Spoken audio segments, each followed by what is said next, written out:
$50,000.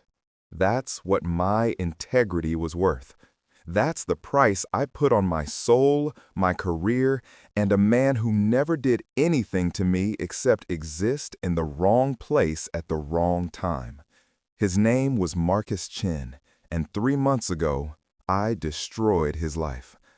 I'm writing this from a hotel room in a city I won't name because the walls of my apartment started feeling like they were closing in. I haven't slept more than 2 hours at a stretch since it happened. Every time I close my eyes, I see his face, the confusion, the betrayal, the moment he realized no one believed him. My name is Jenna Holloway. I'm 31 years old. I was a senior accountant at a mid-sized marketing firm called Altitude Media. I say was because I resigned 6 weeks ago, right after Marcus was escorted out of the building by security. Everyone thinks I'm a hero. I'm the one who discovered the discrepancies. I'm the one who brought them to management's attention. I'm the one who pointed the finger at the quiet guy in IT who had access to the financial systems. Have you ever done something so terrible that you can't even look at yourself in the mirror? I'm asking because I need to know I'm not alone in this darkness. Have you ever crossed the line you swore you'd never cross and then had to live with the person you became on the other side? If you have, tell me in the comments. Tell me there's a way back from this. The thing is, I didn't wake up one day and decide to become a criminal. Nobody does. It happens slowly, like water wearing away stone. One small compromise leads to another, and before you know it, you're standing in front of a cliff you don't remember walking toward. Let me tell you how a good person, and I was good once, I swear I was, ends up stealing $50,000 and letting an innocent man take the fall. It started with my mother.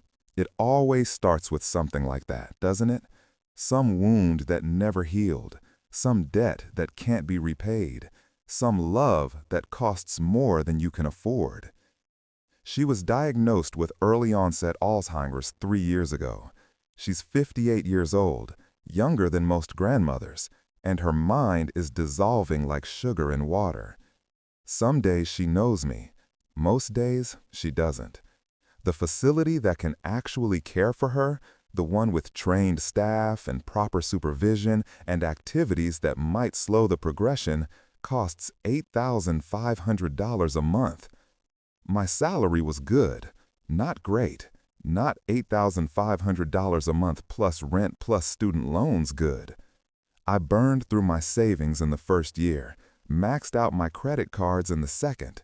By year 3, I was drowning. That's when I noticed the gap, a small discrepancy in the accounts, a rounding error that had been compounding for months. Nothing anyone would notice unless they were looking, and I was the only one who ever looked that closely. The first time I moved money, it was $2,000. I told myself I'd pay it back. I didn't. Marcus Chin had been with Altitude Media for 4 years before I really noticed him. He worked in IT, handling system administration and security protocols. Quiet, competent, forgettable, the kind of person who fades into the background of an open-plan office. He ate lunch alone, left exactly at 5:30, and never came to happy hours. I'd spoken to him maybe a dozen times in my 3 years at the company. Brief exchanges about password resets or software updates. He was polite but distant, the kind of person who seemed to prefer machines to people. What I didn't know, what I didn't bother to find out, was that Marcus was supporting his elderly grandmother and paying off his younger sister's college tuition, that he turned down higher-paying jobs to stay close to his family, that his quiet demeanor wasn't coldness but shyness, a wall built by a lifetime of being overlooked. I didn't know any of that because I never asked. He was just a convenient target. See, here's the thing about embezzlement. It's not enough to take the money. You have to hide where it went. And eventually, someone might notice it's gone. When that happens, you need a story, a scapegoat, someone plausible. Marcus had system access. Marcus worked alone. Marcus didn't have friends in the office who would vouch for him. Marcus was perfect. I didn't plan it from the beginning. I swear I didn't. The first few times I moved money, I genuinely believed I could cover my tracks forever. I was smart, careful. I knew the systems better than anyone. But the amounts kept growing. $2,000 became $5,000, then $10,000, then more. My mother needed a specialist. The facility raised their rates. My car broke down. Life kept demanding payments I couldn't make. By the time I hit $50,000, I knew the house of cards was going to collapse. It was only a matter of time before someone noticed. So I started building my exit strategy. I began creating a digital trail that led to Marcus's workstation. Access logs I could manipulate, timestamps I could alter, small deposits into an account I'd set up using information I'd gleaned from HR files, his birthday, his social security number, his mother's maiden name. Every step made me sick. Every step I told myself it would be the last. Every step I kept walking. The night before I discovered the fraud, I sat in my car outside my mother's facility and watched the lights go out in her window. She was in there, forgetting everything, my face, my name, the life we'd shared. I was out here, becoming someone she wouldn't recognize even if her memory was perfect. I almost stopped, almost drove to the police station and confessed everything. But then I imagined her in some state-run facility, understaffed and underfunded, lost and alone and afraid. And I started the car and drove home. 3 months ago. I practiced my face in the mirror that morning. Shock, concern, righteous indignation. I rehearsed the lines I'd say, the questions I'd ask, the careful way I'd piece together the evidence. I was going to destroy someone's life, and I wanted to make sure I did it convincingly. The CFO was a man named Daniel Park, smart, ambitious, the kind of boss who noticed when the numbers didn't add up. I'd been dreading his quarterly review of accounts for weeks. This time, I was going to give him something else to focus on. "Daniel, do you have a minute?" I stood in his doorway, holding a folder of carefully curated evidence. "I found something concerning." He looked up from his laptop, already frowning. "What kind of concerning?" "I'm not sure yet, but I think someone's been moving money, small amounts, over time. I almost missed it myself." That was true, actually. I almost had missed it, missed the rounding error that gave me the idea in the first place. The irony wasn't lost on me. Daniel took the folder, flipped through the printouts I'd prepared. His frown deepened. "This goes back months. I know, I'm sorry I didn't catch it sooner, but once I started looking, I found a pattern. And—" I paused, letting the reluctance show. "The access logs all trace back to the same person." "Who?" I let the name hang in the air before I said it, like I could barely bring myself to accuse him. "Marcus Chen, NIT." Daniel's eyebrows rose. "Chen? He's been here for years, never had an issue." I know, I didn't want to believe it either. But look at the timestamps, the access patterns. And I paused, letting the reluctance show. The access logs all trace back to the same person. Who? I let the name hang in the air before I said it, like I could barely bring myself to accuse him. "Marcus Chen, NIT." Daniel's eyebrows rose. "Chen? He's been here for years, never had an issue." I know, I didn't want to believe it either. But look at the timestamps, the access patterns. And I pulled out the final piece, a bank statement showing deposits into an account in Marcus's name, an account I had created, with money I had stolen. Jesus, I know this is serious. I thought you should see it before we do anything official, in case I'm wrong. I wasn't wrong. I was lying. Daniel called HR within the hour. Security by lunch.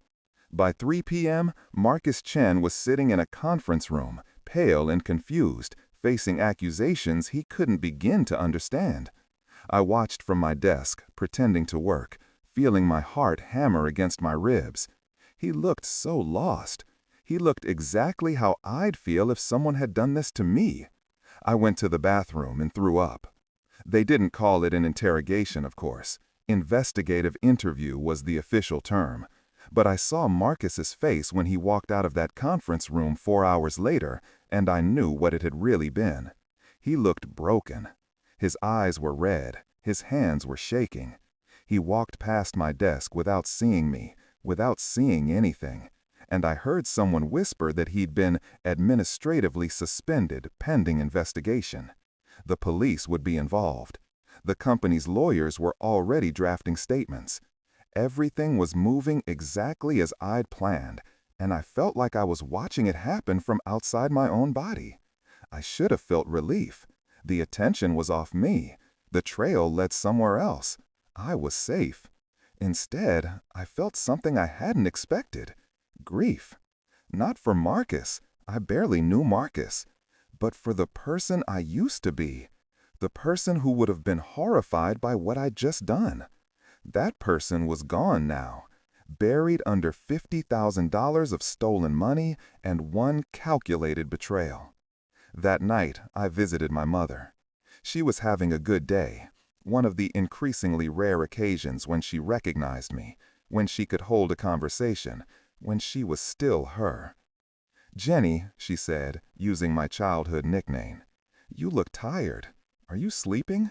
"Not really, Mom." "Work troubles?"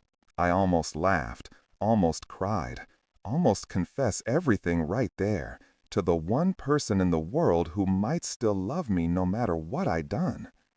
That person was gone now, buried under $50,000 of stolen money and one calculated betrayal. That night, I visited my mother.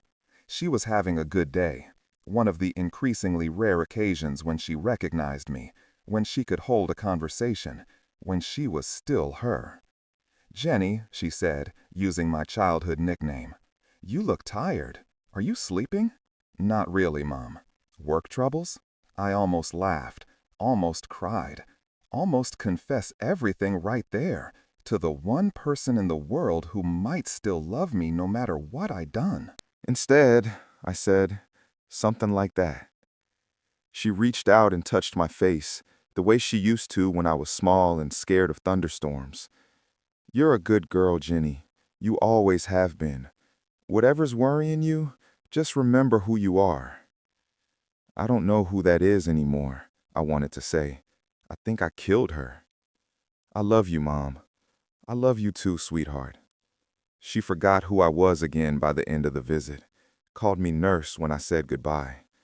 But those few minutes of clarity stayed with me as I drove home, as I lay awake staring at the ceiling, as I listened to the silence and wondered how much longer I could live with what I'd become.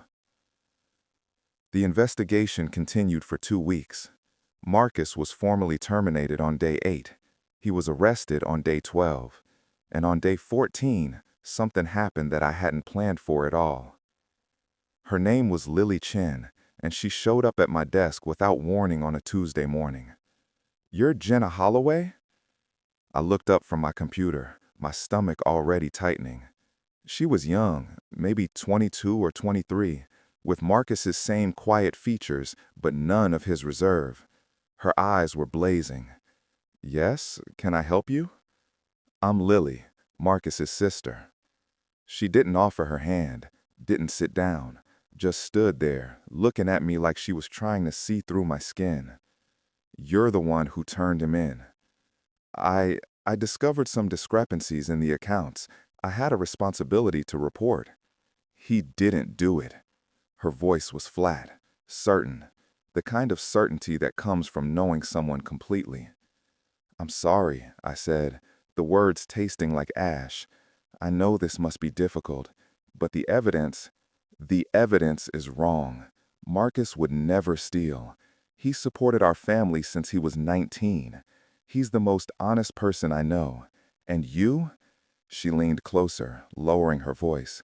"You destroyed him. Do you understand that? He sits in that apartment alone. He doesn't eat. He doesn't sleep. He just keeps saying there must be some mistake, that the truth will come out." I couldn't breathe. "I'm sorry," I said again. It was the only safe thing to say. Are you? Lily straightened up. Because I've been asking around about you, Jenna. I know your mother's sick. I know you're in debt. I know you've been working late nights for months, long after everyone else goes home. My blood went cold. What are you implying? I'm not implying anything. Yet. She held my gaze for a long moment. But I'm going to find out the truth. Whatever it takes, however long it takes. And if I find out you had anything to do with this. She didn't finish the sentence. She didn't have to. After she left, I sat at my desk for 20 minutes without moving. She knew. She didn't have proof, but she knew. And now I had a choice to make. At this point, I was in deeper than I ever imagined I'd go. And I need to ask you something. What would you have done in my position? Would you have confessed and faced the consequences? Or would you have tried to cover it up and protect yourself?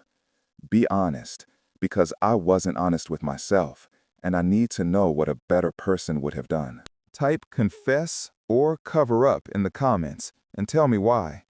I'm not looking for judgment. I just need to understand if there was ever really another way. I chose to dig deeper. I chose wrong. The weeks after Lily's visit were the worst of my life.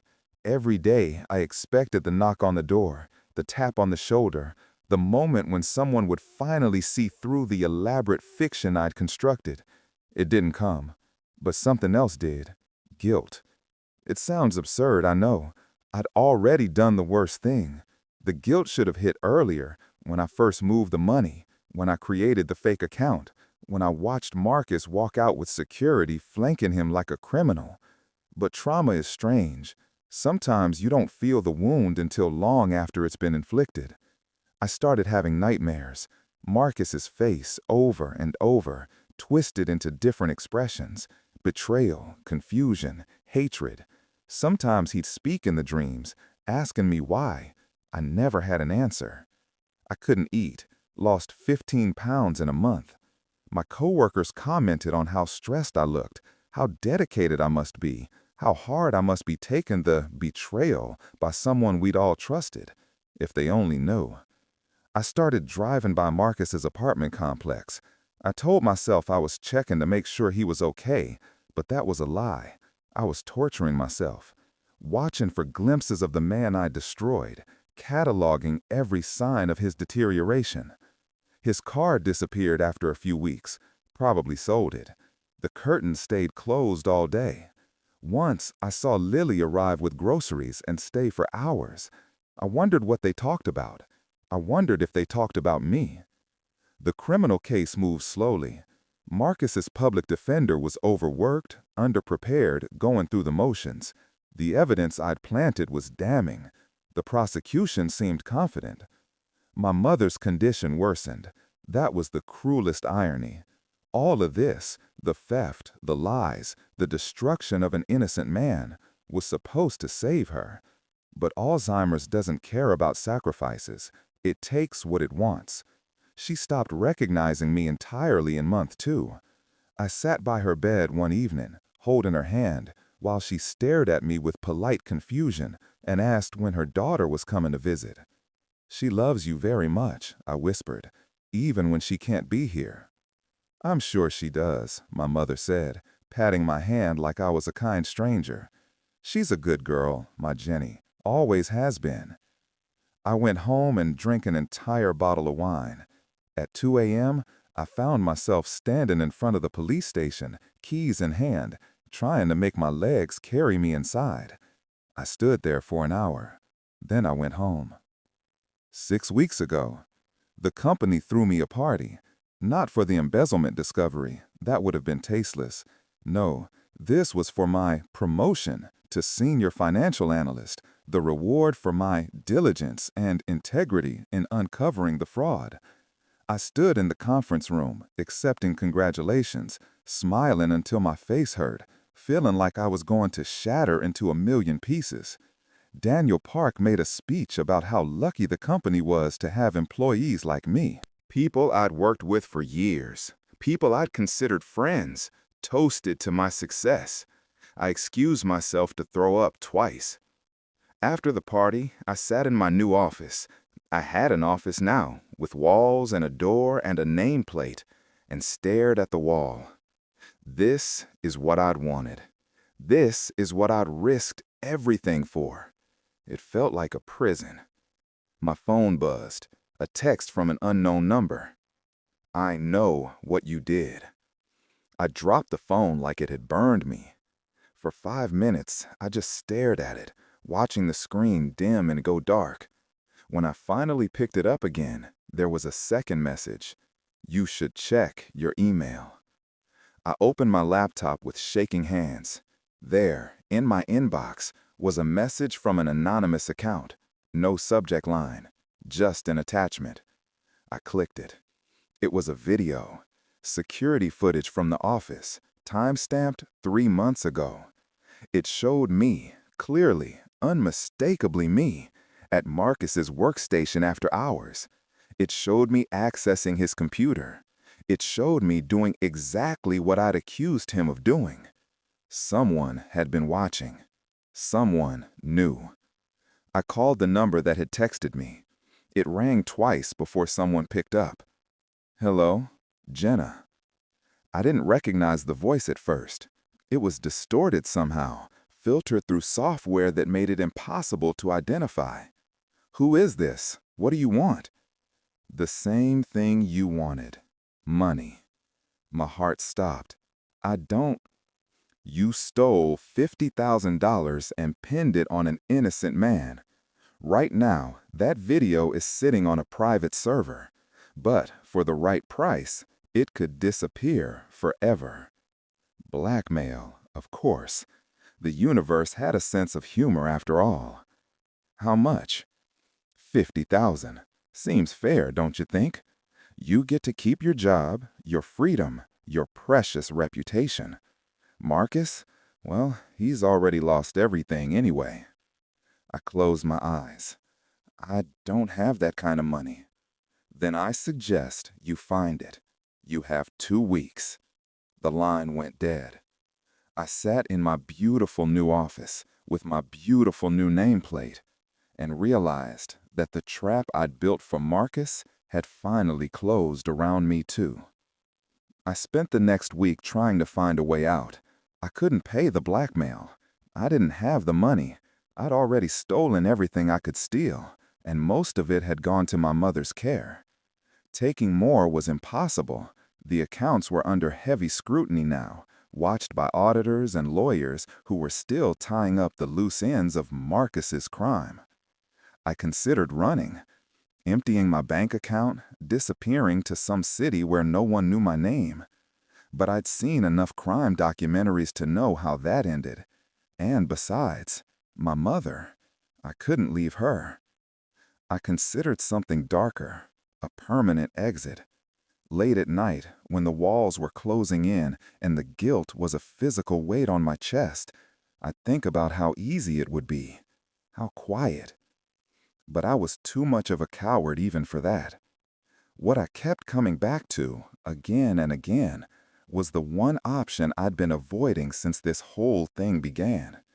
The truth. What if I just told the truth? I'd lose everything.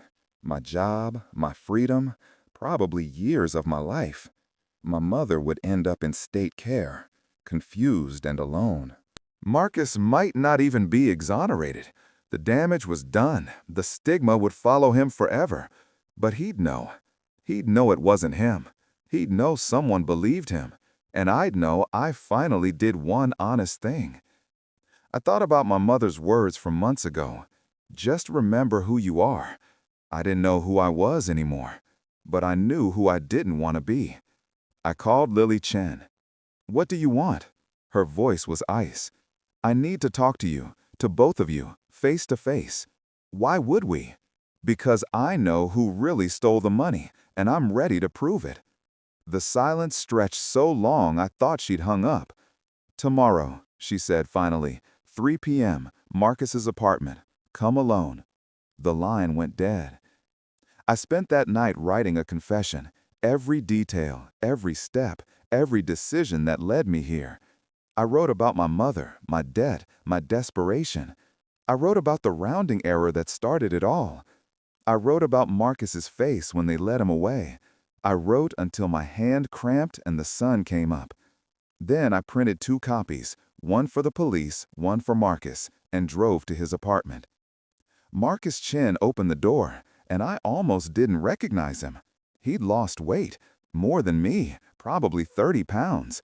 His eyes had that hollow look I'd seen in my mirror every morning.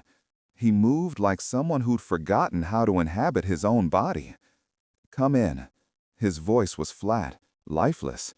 Lily was already there, sitting on a worn couch, watching me with barely contained hostility.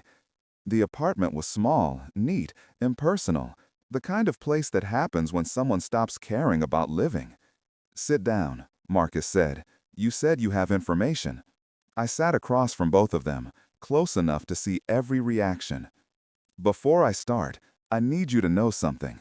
What I'm about to tell you won't fix anything. It won't give you back the last 3 months. It won't undo what happened." I took a breath. "But it's the truth, and you deserve that." Marcus said nothing. Lily leaned forward. "Just tell us." I reached into my bag and pulled out the confession, placed it on the coffee table between us. "I did it. I stole the $50,000. I manipulated the accounts, created the fake paper trail, planted the evidence that pointed to you. I framed you, deliberately, because I needed someone to blame, and you were convenient." The silence that followed was absolute. Marcus stared at me. His expression didn't change. Couldn't change, maybe, because he was too broken to feel anything new. Lily was the one who reacted first. She stood up so fast her chair scraped against the floor. I knew it, I knew it. You ruined his life, you destroyed everything, and you just sat there in your office accepting congratulations while he—" "I know." "You know? You know?" She was crying now, furious tears streaming down her face. "Do you know he almost killed himself? Did you know that, Jenna? 3 weeks ago, I found him with pills laid out on the table. Pills! Because of you!" The words hit me like a physical blow. I looked at Marcus. He didn't deny it. "I'm sorry," I whispered. The words were pathetic, useless. "I'm so sorry." "Why?" It was the first word Marcus had spoken since I started. Just why? I never did anything to you. I barely even knew you. "I know. That's part of why. You were alone. No one would defend you. I thought—" I stopped. There was no excuse. There is no reason that makes it okay. I was desperate. I was afraid. And I chose to survive at your expense. Lily grabbed the confession off the table, scanned it, her hands shaking. "This is everything? All of it?" "Everything. Including how to access the account I set up in his name. The real digital trail. All of it. And what now? You think you can just—" "I'm going to the police after this. That's the copy for them." I pointed to the second document in my bag. "I'm turning myself in. Today." Another silence. Then Marcus laughed. It wasn't a happy sound. It was bitter, broken. The laugh of someone who'd lost the ability to process anything normally. 3 months, he said. 3 months of everyone thinking I was a thief. My grandmother cried every day. My sister had to defer her final semester because she couldn't afford tuition anymore. My reputation, my career, my life, all gone. And you're going to turn yourself in? Like that makes it better? It doesn't. I know it doesn't. Then why? Why now? I could have told him about the blackmail, about the video, the threat, the way my own trap had finally caught up with me. That was part of it, of course. But that wasn't the real reason. Because I saw what I was becoming, I said slowly. And I'd rather go to prison as someone who finally told the truth than spend the rest of my life as someone who could do what I did. Marcus stared at me for a long time. Then he said something I'll never forget. My mother always told me that you can judge someone's character not by their worst moment, but by what they do after. He stood up, walked to the window, looked out at nothing. "I don't forgive you. I can't." But I'll testify. I'll tell them you confessed. Whatever helps. Lily made a sound of disbelief. Marcus? She's going to prison either way, Lily. At least this way, people will know I'm innocent. He looked at me over his shoulder. That's the only thing I wanted. For someone to know I didn't do it. I nodded. My eyes were burning. They'll know. Everyone will know. I picked up my bag and walked toward the door. Jenna, Marcus's voice stopped me. Your mother, the one you did this for. What happens to her? I didn't turn around. I don't know. State care, probably. Wherever they put people when there's no one left to pay. He paused. That's a hard thing. It's the price, I said, for who I became. I left before he could see me cry. Now, I've been in this hotel room for 6 hours, waiting for morning. In a few hours, I'll drive to the police station with my confession. I'll tell them everything. The theft, the framing, the elaborate web of lies I built to protect myself. I'll probably be arrested on the spot. My lawyer, the one I hired yesterday with the last of my savings, says I'm looking at 3 to 7 years. Grand theft, fraud, obstruction of justice. The fact that I'm turning myself in might help, but it won't change the fundamental reality of what I did. Marcus's case will be reopened. He'll be exonerated. He'll never get those 3 months back, but at least his name will be cleared. I called my mother's facility this afternoon, explained the situation. They were kind about it, kinder than I deserved. They said they'd work with the state to find her placement, that they'd make sure she was cared for. I don't know if she'll understand when they move her. I don't know if she'll wonder where I am, or if the disease will have progressed past that by the time I'm released. I don't know a lot of things, but I know this. I'm tired of lying. I'm tired of the weight of what I did pressing down on my chest every moment of every day. I'm tired of being someone I don't recognize. Prison will be hard, maybe the hardest thing I've ever done. But there's a strange freedom in having no more secrets, in knowing that whatever comes next, at least it will be real. I thought about the blackmailer as I was packing my things. Whoever they are, they're about to lose their leverage. Can't blackmail someone who's already confessed. There's a dark satisfaction in that, the only victory I get to keep from this whole miserable story. I wonder sometimes what would have happened if I'd made different choices, if I'd found another way to pay for my mother's care, if I'd turned myself in before Marcus was arrested, if I'd been brave enough to be honest from the beginning. But that's not how life works. You don't get to rewind. You only get to choose what happens next. My mother said I was a good girl. I wasn't. Not for a long time. But maybe, I can learn to be something like that again. Not the same person I was before. She's gone forever, buried under the weight of what I did. But someone new, someone who knows what she's capable of at her worst and chooses differently anyway. The sun is coming up. Time to go. So that's my confession. All of it. Nothing held back. I stole $50,000, destroyed an innocent man's life, and spent months pretending to be a hero while he suffered for my crime. I need to know, do you think redemption is possible? Not forgiveness, I don't expect that, from Marcus or anyone else. But redemption, the chance to become something better than your worst act. Is that real, or is it just something we tell ourselves to feel better about the irreversible damage we've done? And if you've ever done something you couldn't take back, something that haunts you, I want to hear how you lived with it, how you moved forward. Because I'm about to walk into a police station and trade my freedom for a chance at becoming human again, and honestly, I'm terrified. Drop your answers in the comments. Tell me there's life on the other side of the worst thing you've ever done. I'll be reading, eventually, after I pay my debt.